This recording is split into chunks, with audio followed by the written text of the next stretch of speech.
Bettering Elections, diving into the flaws of the media and Electoral College. Media. How has the election been influenced since instantaneous information became available? What is the media made of? News channels, papers, websites, radio, etc. Social media networks such as Facebook, Instagram, and Twitter. Talk shows and podcasts, blog posts, television, and advertisements.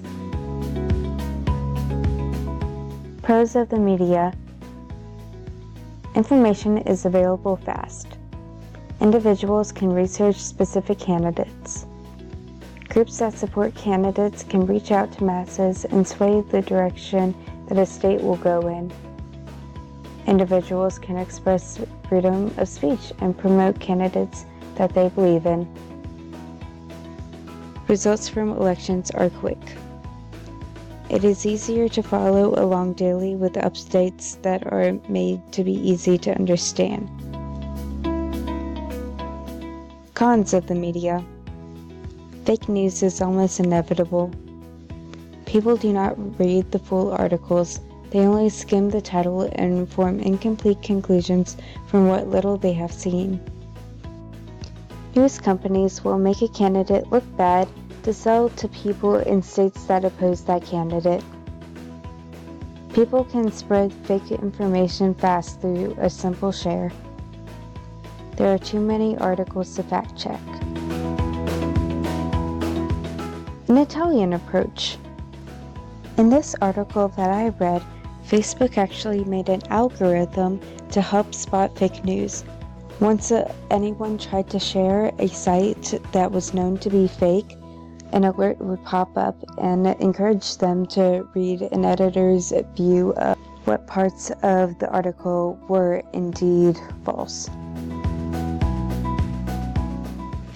What solutions will not work? Because America is built on capitalism, the country cannot ban sites that contain fake news. This takes away from freedom of speech and freedom to have a business that is not controlled by the government. The government or any independent fact-checker cannot fact-check every article that comes out because of the demand for fast news.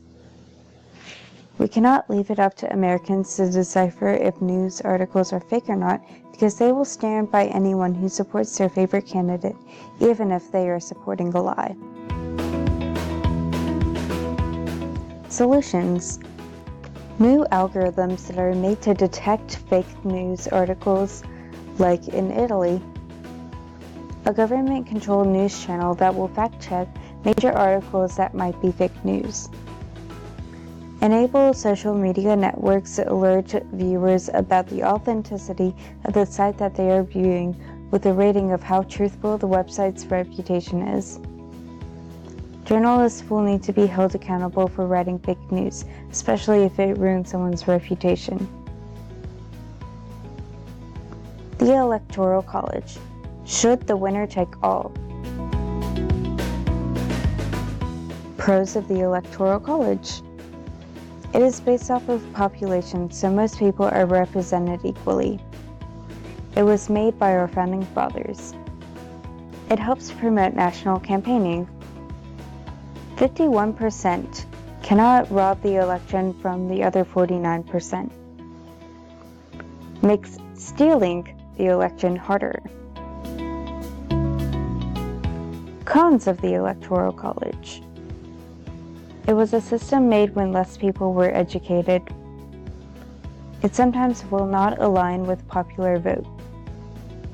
It is a winner-takes-all system. Big states like California can make or break elections. Swing states get the most focus. Popular vote versus the Electoral College.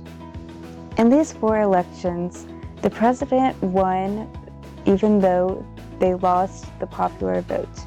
However, due to the Electoral College votes being higher than the popular vote, these people were still able to win the presidency.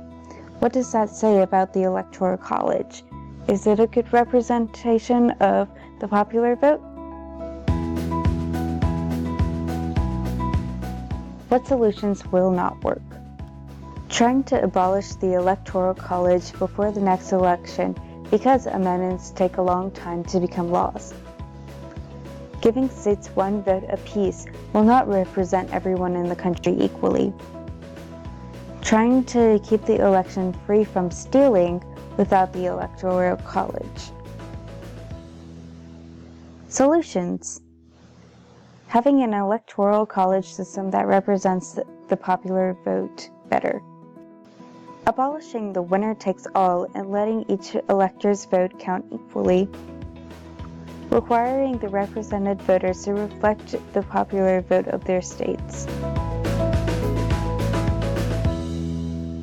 Thanks for watching!